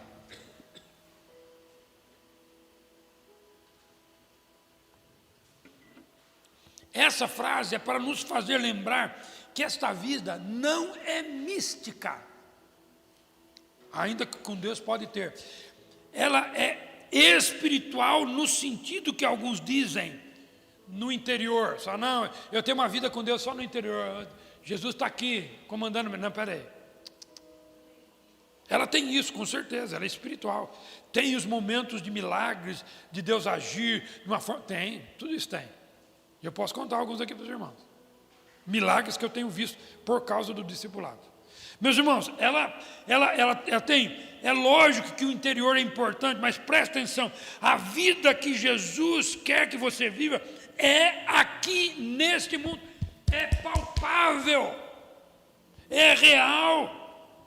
É onde as pessoas podem ver, comprovar, testemunhar que você está vivendo a vida. É no dia a dia. Não é só quando você vem aqui na igreja, adorando a Deus, louvando a Deus, que também faz parte, mas é quando você está lá fora, é quando você está em contato e as pessoas podem olhar em você e ver Cristo através da sua vida. Isso é ser discípulo. Eu acho que vocês sabem que quando os cristãos foram chamados de cristãos lá no primeiro século, lá, né, quando foram chamados, lá a partir de Listra, eles foram chamados de cristão de uma forma pejorativa. Não foi um elogio. Não foi uma classe, foi pejorativo. São pequenos cristos. Eita, não? Que me chame desse jeito. Que chame a cada um de nós desse jeito. Ou seja, eles sabiam que eles eram seguidores de Jesus.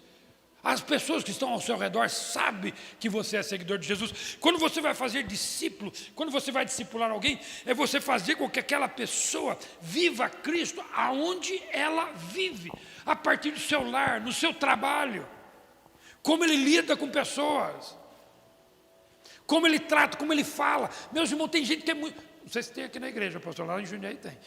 Tem gente que é muito áspera ao falar. Não, eu vou falar a verdade. Você pode falar a verdade, mas falar da maneira correta também é bom. Ou seja, meus irmãos, se nós estamos vivendo Cristo na nossa vida, no dia a dia, ou seja, não é contemplativo, ainda que tem, não é só ficar olhando, ainda que tudo isso é bom, mas meus irmãos, é na prática. Qual a diferença Cristo faz na sua vida lá onde você vive? Imaginou se a gente pudesse fazer aqui um reality show, que eu não gosto disso, mas reality show de todos nós, uma câmera escondida para ver como que a gente vive.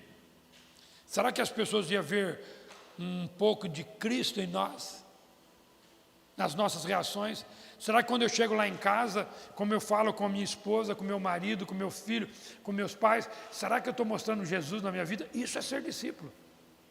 Isso é a vida que agora eu vivo no corpo, aqui. É o que ele está dizendo.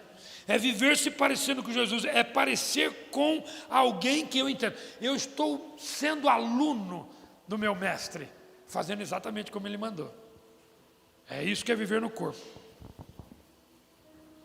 O discipulado é prático, não é contemplativo. O discipulado é no dia a dia. É algo que eu posso cobrar e ser cobrado. É algo que eu posso falar para você, não faz assim, faz assim. Olha o que a Bíblia diz, é isso que você tem que fazer, é isso que você não tem que fazer. Olha como que você está lidando com o seu marido, com a sua esposa, é assim que você tem que lidar. É aquilo que a Bíblia mostra, é na prática. Não é o discipulado que só fica olhando para cima, mas é o discipulado que vive a vida que agora eu vivo na carne. E olha a quarta frase. Ele diz, eu vivo-a na fé no Filho de Deus. Agora esta frase, irmãos, aqui é para sabermos que esse estilo de vida, primeiro, não é fácil, não é mole, e ninguém está dizendo que é fácil. Eu já disse para os irmãos, não vai ser fácil para você, nem para ninguém. Mas quando Paulo disse que viver no corpo, ele não está carnalizando a vida de discípulo. Não, ele não está fazendo isso. Ele não quis mostrar, mas ele quis mostrar apenas a realidade do discipulado. Mas, meus irmãos, essa realidade não é uma capacidade humana, sua, minha. Ele está mostrando que a vida é real, que a vida é correta, ela é vivida, deve ser vivida, mas numa perspectiva, meus irmãos, uma perspectiva pela fé. Você sabe quando você faz uma coisa assim, ó, eu não sei o que vai dar, só sei que eu vou fazer. Eu não sei o que vai acontecer, mas eu vou viver assim. Você sabe, quando eu comecei o discipulado, eu estava falando para os irmãos agora há pouco, que aqueles irmãos não conseguiam enxergar. Não, pastor, não vou dar conta, não vou conseguir. Vai que você vai conseguir, fui animando. Todos eles foram, eram 11 pessoas, 12 pessoas. Vão fazendo, vai fazendo. E quando eles começaram a ver aquilo, ou seja, eles depositaram uma confiança, uma fé naquilo que Jesus ia fazer através dele. Então a vida que agora eu vivo no corpo, eu vivo pela fé no Filho de Deus. Falei, eu não sei porque Deus está pedindo, mas eu vou fazer. Eu vou obedecer. Eu vou lá falar com Ele. Eu vou lá ministrar. Eu vou lá ser usado por Deus. Eu vou cuidar. Eu vou discipular, porque Deus está me pedindo e eu vou fazer. Faça pela fé. Você talvez não vai ver muitos resultados no início, mas você vai perceber resultados lá na frente. Talvez você nem vai ver resultados. Talvez a pessoa, você começa o discipulado, de repente ela precisa mudar de cidade e vai para outro lugar. Que já aconteceu isso muito lá. Ou seja, ela muda de lugar, ou seja, ela vai praticar o discipulado lá em outro lugar que você nem viu ainda. Então preste atenção, faça pela fé. Fé no Filho de Deus. Fé nele, porque ele vai capacitar você, ele vai ajudar você e ele vai te fortalecer. E a última frase aqui, que nos diz aqui, olha o que ele diz: que me amou e se entregou por mim. Meus irmãos, nós chegamos aqui no final desse verso fantástico aqui para nós. A última frase dele é que nada mais é a razão para sermos discípulos e fazermos discípulos. Não tem mais nenhuma. Meus irmãos, se essa não for a razão da sua vida, o motivo, a motivação, a força motriz que leva você a viver discipulado, não vai ter outra. Olha o que ele diz aqui: porque ele me amou e se entregou por mim. Quando você olhar para pessoas, talvez vai desanimar. Você vai começar a trabalhar com pessoas, você vai perceber pessoas interessadas e pessoas não tão interessadas. Você vai ver mudanças e você vai ver uma demora de mudança. Se você começar a olhar para as pessoas e pensar o seguinte: isso aqui não vale a pena, estou tentando, não vou conseguir, você vai desistir. Mas olha só a visão do apóstolo Paulo. A visão dele era Cristo Jesus, que amou e se entregou por ele. Paulo está dizendo: a minha motivação para ser discípulo de Jesus é Ele mesmo. É o que Ele fez por mim. Meus irmãos, se a morte de Cristo na cruz do Calvário não for motivo para nós, o que vai motivar? Eu posso dar aqui para os irmãos, eu posso passar números para vocês. Eu posso passar as coisas que aconteceram na minha igreja.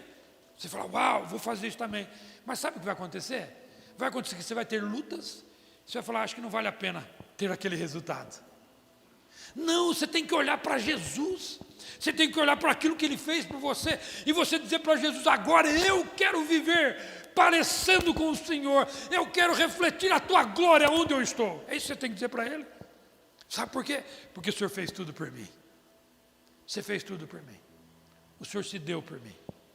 Você sabe, tem aquela parábola que Jesus conta para quando Pedro foi perguntar para Jesus: Senhor Jesus, quantas vezes eu devo perdoar o meu irmão? Lembra? E ele fala, não até 7, mas 70 vezes 7. Eu não vou ministrar sobre perdão, mas vou falar sobre uma frase ali. Porque quando o servo da parábola é perdoado da sua dívida impagável, irmão. Ele devia 10 mil talentos ali na parábola. 10 mil talentos, eu fiz a conta, irmãos, Dá mais de 13.600 anos de trabalho sem ganhar um vintém, sem contar juros e correção monetária. Se Adão e Eva tivessem neto, estava pagando até hoje. Você está entendendo? 13.600 anos. E ele não perdoou do seu conservo que devia 100 denários, 100 dias de trabalho. E eu vou chegar na frase onde eu quero. Quando na parábola, o senhor da parábola manda chamar esse servo que não perdoou o seu conservo, pode olhar lá em Mateus 18. Não precisa abrir, mas pode olhar depois. Quando ele entra na presença do seu senhor, o seu senhor olha para ele e diz assim: o que fizeste? Eu lhe perdoei tamanha dívida e não pudeste perdoar do teu conservo, o que fizeste? Eu quero trazer essa frase para nós. O que você está fazendo daquilo que Jesus fez por você? Você está levando a sua vida do seu jeito, da sua maneira, fazendo os seus planos, do jeito que você quer. Não. Nós tiramos os olhos de Jesus. Este é o problema da igreja. A igreja tirou os olhos do sacrifício, a igreja tirou os olhos da cruz, a igreja tirou os olhos do túmulo vazio, que Ele venceu a morte por mim e por você. O que nós mais poderíamos dar a Ele? Senão a nossa própria vida. Não para pagar, porque não paga, mas por gratidão. Eu quero viver Cristo na minha vida. Eu quero mostrar Jesus na minha vida. É isso que a gente tem que pedir para Ele. Agora eu já não sou eu mais quem vive, mas é Cristo que vive em mim. E a vida que agora eu vivo no corpo, eu vivo pela fé no Filho de Deus, que me amou e se entregou por mim. Ele fez tudo por mim. Eu vou dar minha vida para Ele. Eu vou servi-lo, não importa onde. Eu vou usar minha vida toda para Ele. Toda a minha vida para Ele. Seja discípulo e faça discípulo. Porque é isso que Ele quer para a sua vida. Baixe sua cabeça. Eu quero fazer uma pergunta aqui. Primeiro eu quero perguntar para você: você tem certeza que você é discípulo de Jesus? Você tem certeza? tem certeza que você é um discípulo de Jesus? Se você não tem certeza, eu vou perguntar aqui. Se você não tem certeza, hoje é o dia de você entregar sua vida para Ele, confiar a sua vida nele. Pastor, por que o senhor está perguntando aqui? Todo mundo é de igreja? Já sei que às vezes a pessoa é de igreja, mas não teve encontro com Ele. Então eu preciso perguntar isso. Se alguém aqui gostaria de entregar sua vida para Jesus, que ainda não entregou, quero orar por você. Quero orar por sua vida. Então, se você tiver alguém aqui, levante sua mão só para orar por você. Se você não tem certeza da sua salvação, estou perguntando. Se você não tem, é hora de você fazer um compromisso de entregar a sua vida para Ele. Tem alguém aqui? Eu nem sei porque eu estou perguntando. Eu não vim preparado para perguntar isso hoje, irmãos. Mas eu vou fazer mais uma vez. Se alguém aqui tem dúvida da sua salvação, se você quer ter certeza hoje, levante sua mão. Amém. Glória a Deus. Pode abaixar. Mais alguém? Então eu sabia por que eu ia perguntar. Agora eu quero perguntar para você, para todos. Você é discípulo de Jesus? Você pode dizer, as pessoas que estão ao seu redor podem dizer que você é discípulo de Jesus? Como, pastor? O jeito que você anda, o que você fala, o que você comenta, o que você vê na internet, como que você convive na sua casa, que tipo de marido, tipo de esposa, tipo de filho. Então eu quero perguntar para você, você quer ser discípulo de Jesus? Por que eu estou perguntando? Porque vai envolver sacrifício. Vai ter que morrer para si mesmo. Seus planos não serão mais seus, serão dele. A sua vida não será mais a sua, mas a dele e você. Ó, então eu vou perguntar aqui. Se tem alguém aqui que junto comigo, porque eu estou declarando novamente diante dos irmãos, se alguém aqui quer ser discípulo de Jesus, eu quero convidar você a ficar em pé no seu lugar.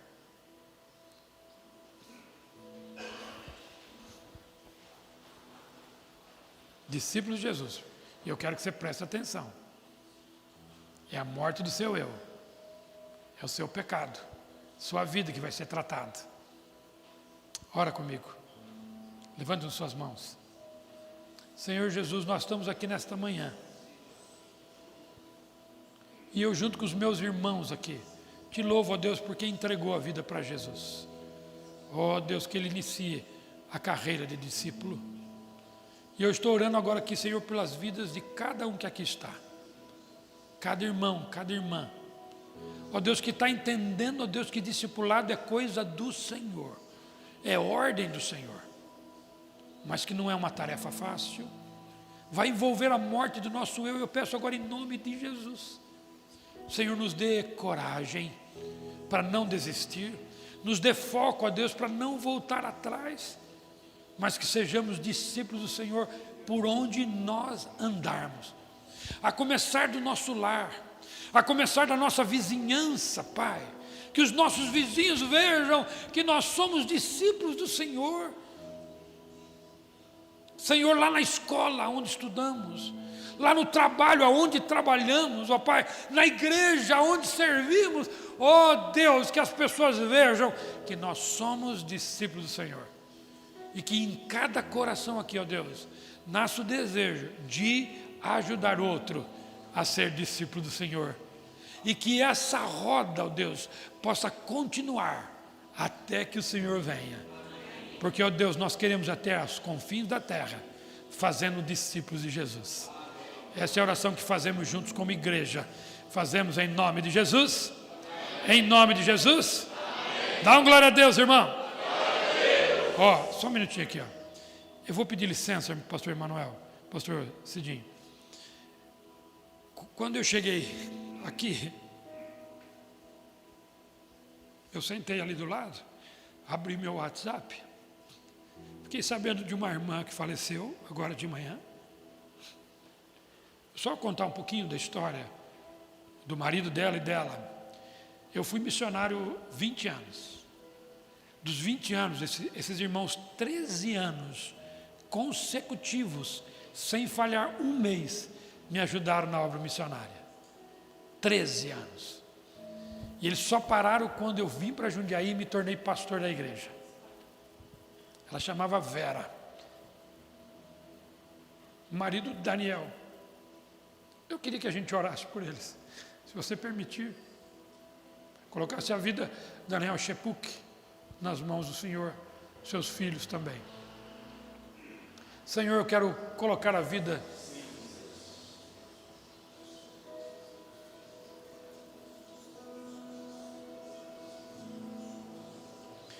desse servo do Senhor. Seus filhos são servos do Senhor. Visita aquela casa hoje, Pai. Visita aquela família. Derrame o teu consolo sobre eles, ó Pai. Dá a tua bênção, ó Pai Santo. Enche o coração do Daniel da tua presença e do consolo do Senhor para todos eles, para a igreja, comunidade pró-família que tem lá em Jundiaí, que agora chama Unidade Cristã Missionária, que a qual a nossa irmã pertencia. Abençoa o pastor Francisco, o pastor dela também. Dá a tua bênção a essa casa, essa igreja. Ó Deus, eu oro junto com os meus irmãos aqui. E oramos juntos em nome de Jesus. Amém, irmãos? Amém? Muito bem. Estamos liberados para o almoço, pastor Emanuel? Ok, Deus abençoe os irmãos.